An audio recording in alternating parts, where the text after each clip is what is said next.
Ever feel like you're stuck on a runaway train, just along for the ride? I know that feeling. Today's deep dive is your chance to hop off, take a breath, and maybe even learn to steer. Okay, I like that. We're unpacking the Enchiridion by Epictetus. A Stoic philosopher with some surprisingly practical advice for navigating life's chaos. Exactly. So where do we even begin? Well, he throws us right into the driver's seat, or at least what feels like the driver's seat. Okay, I'm listening. He says the key is recognizing the difference between what we can control and what we can't.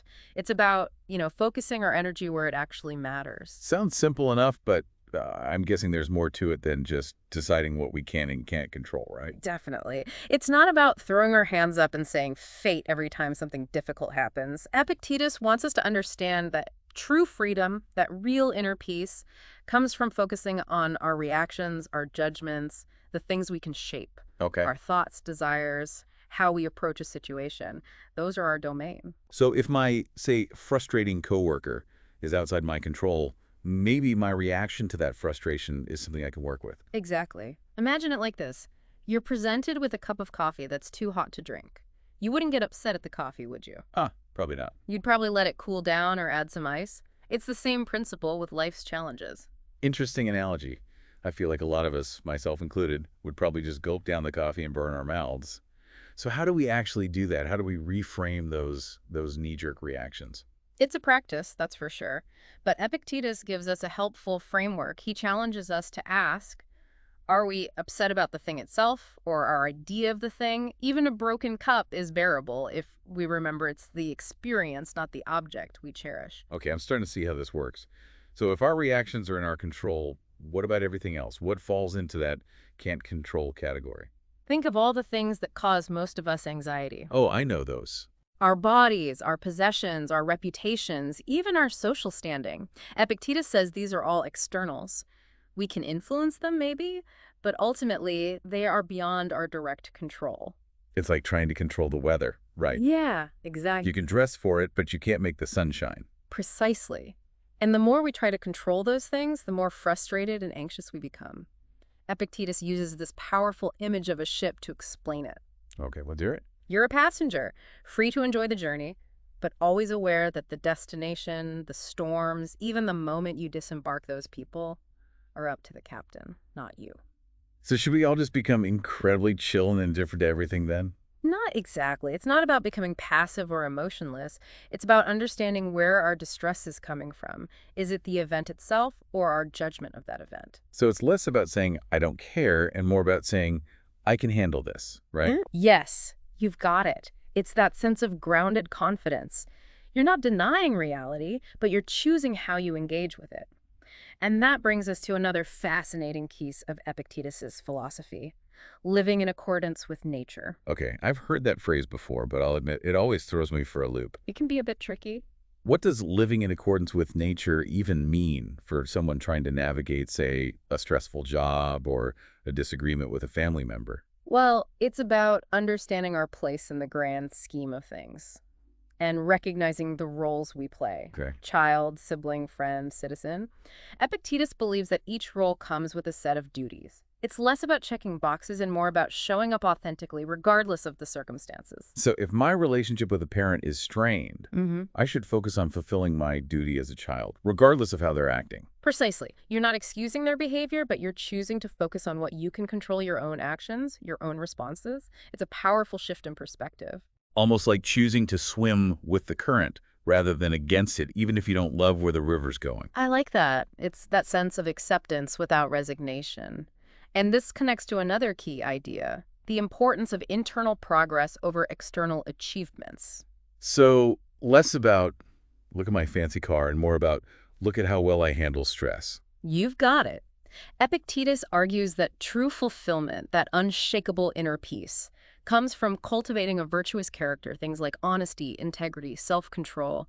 Those qualities are within our control no matter what chaos is happening around us. It's like he's saying real success is an inside job. Exactly. Now, all of this sounds great in theory, but I'm sure you're wondering, how do we actually apply these ancient Stoic principles to our very modern, very chaotic lives? That's the million-dollar question, right? I mean, Epictetus didn't have to deal with rush hour traffic or social media meltdowns, so how do we bridge that gap? It's all about building those mental muscles. Think of it like training for the Olympics. An athlete doesn't become an Olympian overnight.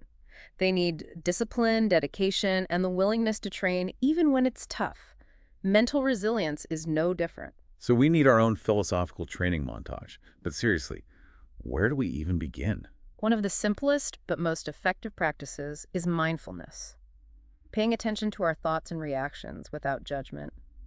When you find yourself getting caught up in anxiety or frustration, gently remind yourself, is this within my control? And if it's not, maybe that's the cue to shift gears, refocus.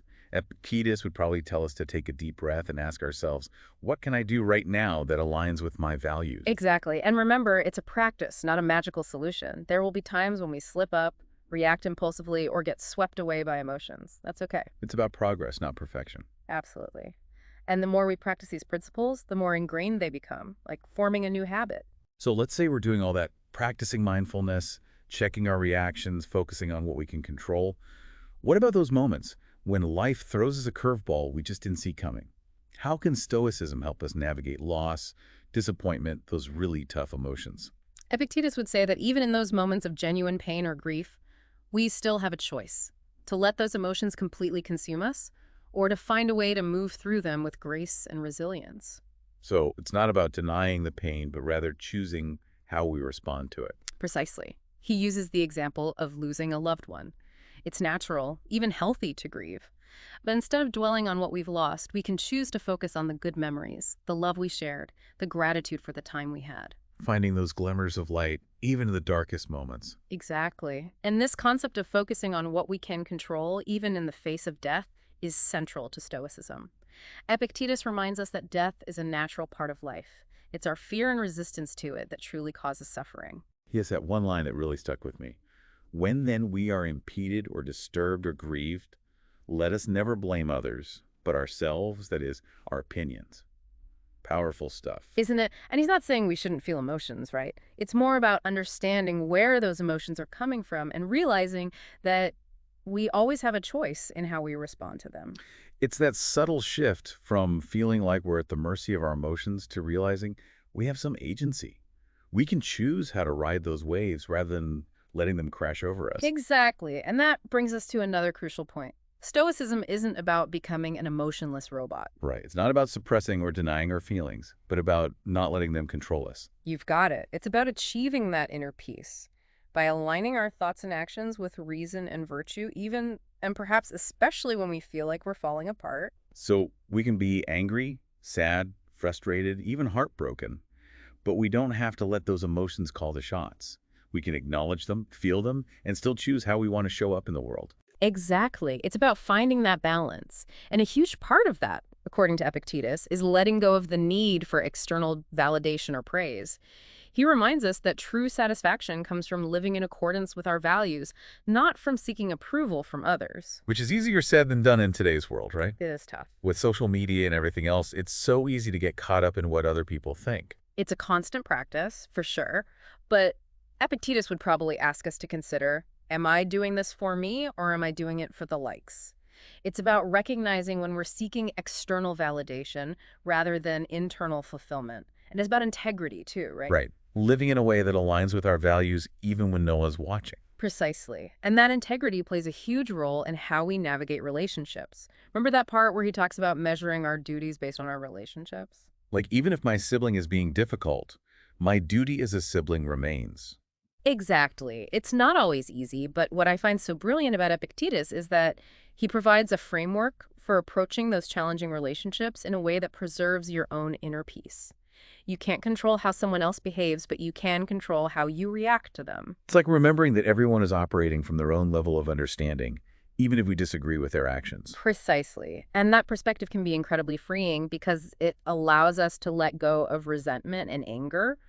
It's not about condoning bad behavior, but rather choosing to respond in a way that aligns with our own values. It's like that saying, holding on to anger is like drinking poison and expecting the other person to die. Exactly. Right. Now, we've talked a lot about the practical applications of Stoicism, but there's another really important aspect that Epictetus emphasizes. And what's that? He stresses the importance of humility and self-awareness in this whole process. He warns against blindly following philosophical teachings without truly internalizing them. It's about embodying wisdom, not just accumulating knowledge. Precisely. He uses the analogy of digestion. It's not enough to just consume information. We need to digest it, break it down, and integrate it into our lives. It's like the difference between, reading about a new city and actually walking its streets, tasting its food, having a conversation in a language you're still learning. That's where the real transformation happens. Exactly. And that's what Epictetus was all about, taking these philosophical principles and making them, actionable, something we can use in the messy reality of daily life. He even warns against just like vomiting up information without really understanding it, right? Yeah, it's not about memorizing. It's about letting these ideas sink in, change how we see the world, how we show up in our own lives. It's about asking ourselves, how can I live this? Not just, how can I sound smart? Which leads us perfectly to that final thought-provoking question. What's the one thing you hope will stay with our listeners long after this deep dive? I think the most powerful takeaway from Epictetus, the one that has resonated through the centuries, is this. True freedom, that deep and unshakable tranquility we all crave, comes not from changing the world around us, but from mastering ourselves. From becoming the eye of the hurricane, so to speak. Exactly. Calm even when everything is swirling around us. Exactly. And that journey, it doesn't begin with grand pronouncements or external achievements.